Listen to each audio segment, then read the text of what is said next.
샬롬 할렐루야. 요한복음 12장 24에서 26절이요. 내가 진실로 진실로 너에게 이르노니 한 알의 밀이 땅에 떨어져 죽지 아니하면 한 알 그대로 있고 죽으면 많은 열매를 맺느니라. 자기의 생명을 사랑하는 자는 잃어버릴 것이요 이 세상에서 자기의 생명을 미워하는 자는 영생하도록 보존하리라. 사람이 나를 섬기려면 나를 따르라. 나 있는 곳에 나를 섬기는 자도 거기 있으리니 사람이 나를 섬기면 내 아버지께서 그를 귀히 여기시리라. 아멘. 히브리서 12장 2절. 믿음의 주요 또 온전하게 하시는 이인 예수를 바라보자. 그는 그 앞에 있는 기쁨을 위하여 십자가를 참으사 부끄러움을 개의치 아니하시더니 하나님 보호자 우편에 앉으셨느니라. 아멘. 제목은 죽어지는 밀알이 되자입니다. 한 알의 밀이 죽어서 열매 맺는 과정을 보면 씨앗은 싹이 나고 뿌리를 내리기 위해서 죽어져서 모든 부분을 양분으로 내어줍니다. 비록 형체는 없어져도 새 생명을 탄생시켜 많은 열매를 맺지요. 반면에 씨앗이 죽지 않으면 아무런 열매를 맺지 못합니다. 이런 자연의 법칙은 영계에서도 동일하게 적용되지요. 요한복음 12장 24절에 한 알의 밀이 땅에 떨어져 죽지 아니하면 한 알 그대로 있고 죽으면 많은 열매를 맺느니라 말씀했습니다. 여기서 한 알의 밀은 이 땅에 오셔서 십자가에 달려 죽으심으로 인류에게 구원의 길을 열어주신 예수님을 의미하지요. 그러면 구세주가 되신 예수님은 어떻게 죽어지는 한 알의 밀이 되셨을까요? 창조주 하나님의 아들로서 육신을 입고 이 땅에 오신 예수님은 아무 죄 없이 피조물에 의해서 수치와 모욕과 고초를 받으셨습니다. 침뱉음을 당하시고 채찍에 맞으며 가시관을 쓰시고 온갖 조롱을 받으셨지요. 하지만 예수님은 부끄러움을 전혀 개의치 않으셨습니다. 결국 예수님은 인류의 죄를 대신 지고 나무 십자가에 달려 물과 피를 다 쏟으시고 죽으셨다가 3일 만에 다시 살아나셨지요. 그리하여 누구든지 부활하신 예수 그리스도를 믿으면 구원받아 천국에서 영생 복락을 누릴 수 있는 길이 열린 것입니다. 히브리서 12장 2절에 믿음의 주요 온전케 하시는 이인 예수를 바라보자. 저는 그 앞에 있는 즐거움을 위하여 십자가를 참으사 부끄러움을 개의치 아니하시더니 하나님 보호자 우편에 앉으셨느니라 말씀했습니다. 여기서 그 앞에 있는 즐거움이란 사망의 길로 가는 죄인들을 구원할 수 있다는 사랑과 아버지 하나님의 뜻을 이룰 수 있다는 기쁨을 의미하지요. 또한 하나님의 섭리를 이루어 만왕의 왕이요 만주의 주가 될 수 있다는 즐거움을 말씀합니다. 우리도 하나님의 일을 하면서 예수님처럼 어떠한 고난을 당한다 해도 항상 기뻐하고 감사하며 철저히 죽어진다면 많은 열매를 맺을 수 있죠. 그렇다면은 죽어지는 밀알이 되어서 풍성한 열매를 맺으려면 어떻게 해야 될까요? 그것은 첫째는 자아가 죽어야 합니다. 둘째는 가정에서 죽어져야 되겠고, 셋째는 교회 안에서 죽어져야 하고, 네 번째는 하나님 나라를 위해 죽어져야 합니다. 첫째, 자아가 죽어야 합니다. 사람은 태어나면서부터 부모, 형제, 학교, 친구, 이웃 등 다양한 환경을 통해서 보고 들으며 지식을 쌓아갑니다. 이 쌓은 지식과 교양으로 자아를 형성해 가지요. 그런데 주님을 영접하여 하나님 말씀을 듣고 배우면서 죄와의 싸움이 시작됩니다. 그동안 자아를 형성했던 것들은 대부분 진리에 위배되므로 부딪힘이 생기기 때문이지요. 이럴 때 내 생각과 이론보다 하나님 말씀이 옳습니다 하며 자기를 부인해야 자아가 죽을 수가 있습니다. 하나님 말씀에 위배되는 생각과 이론을 철저히 깨뜨려야 자아가 죽는 것이지요. 그래서 히브리서 12장 4절에 죄와 싸우되 피 흘리기까지 대항해야 버릴 수 있다고 하신 것입니다. 죄는 대충 회개한다고 벗어지는 것이 아닙니다. 불같이 기도하며 죄를 버리기 위해 피 흘리기까지 싸우는 노력이 필요하지요. 그럴 때 하나님께서 성령의 불세례를 내려 죄성을 태우기도 하시고 죄를 버릴 수 있는 능력을 주십니다.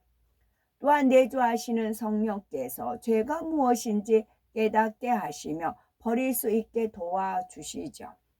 한 알에 미리 죽어질 때 그 속의 내용물이 양분으로 공급되고 껍질도 썩어집니다. 이처럼 우리가 죽어지는 미랄이 되려면 자아를 형성하고 있는 것이 진리로 바뀌고 자아라는 틀 자체도 없어야 합니다. 성장하면서 진리가 아닌 것들로 만들어진 자기 의와 자기 틀을 깨트려야 새로운 피조물이 될 수가 있습니다. 두 번째는 가정에서 죽어져야 하지요. 만일 남편이 주님을 믿지 않고 아내만 믿는 가정이라면 아내는 어떻게 해야 될까요? 남편이 구원받을 수 있도록 기도하고 복음을 전하며 진리 안에서 순종하고 섬기며 사랑해야 할 것입니다.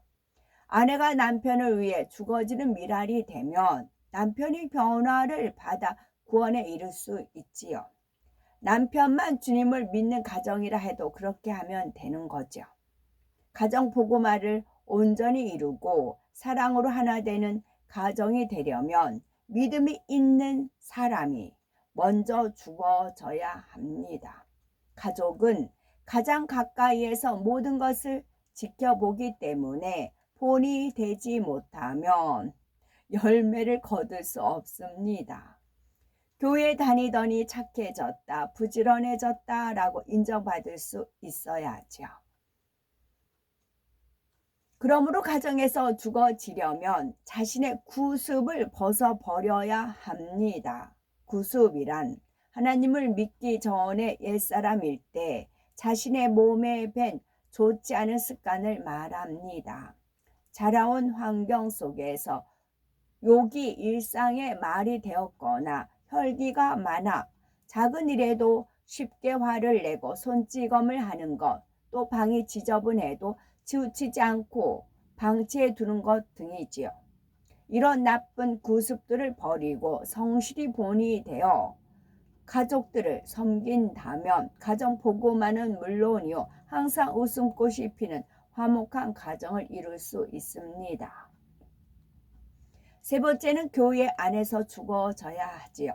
성도는 혈육으로 맺어진 형제보다 더 가까운 하나님의 자녀로서 이 땅에서뿐만 아니라 천국에서도 영원히 함께 살아갈 가족입니다. 그러니 교회 안에서 성도의 허물을 들추며 남에게 전하는 것은 합당치 않습니다. 잠언 17장 9절에 허물을 덮어주는 자는 사랑을 구하는 자요 그것을 거듭 말하는 자는 친한 벗을 이간하는 자니라 했습니다. 하나님께서는 서로 사랑하고 이해하며 용서하기를 원하십니다. 자기가 살아있는 사람은 상대의 허물을 용납하지 못하지요.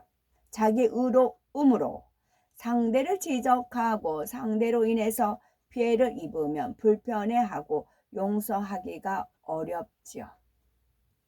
자신이 얼마나 죽어졌는지는 화평의 분야만 봐도 알 수가 있습니다. 자기 의와 자기 틀을 고집하는 사람은 다른 사람들과 화평하기가 어렵습니다. 틀이라는 것은 딱딱하여 부딪히면 소리가 나니 화평이 깨지기 마련이지요. 만일 김 집사와는 잘 지내는데 최 집사와는 불편하다면 화평한 것이 아닙니다. 자신에게 잘해주는 사람뿐만 아니라 그렇지 못한 사람과도 화평을 이룰 수 있어야지요. 교회 직분의 상하 관계에서도 마찬가지입니다. 질서를 따라 순종과 섬김으로 화평을 쫓았는지 소속된 곳에서 사랑으로 하나 되었는지 점검해 봐야지요. 죽어지는 미랄과 같은 사람은 어디를 가든지 화평을 이룰 수 있습니다. 네 번째는 하나님 나라를 위해 죽어져야 합니다. 하나님 나라가 이루어지는데 가장 중요한 것은 영혼 구원입니다. 예수님께서 십자가에 달려 죽으신 것도 수많은 영혼을 구원하시기 위함이었죠. 그래서 주님께서는 승천하시면서 예루살렘과 온 유대와 사마리아와 땅 끝까지 이르러 내 증인이 되라 당부하셨습니다. 주님의 증인이 되어 복음으로 많은 사람을 구원할 때 하나님 나라가 크게 이루어집니다. 우리가 한 사람을 전도하기 위해서도 많은 시간과 물질과 정성을 투자해야죠. 많은 사랑의 수고가 따릅니다. 많은 사랑의 수고가 따릅니다.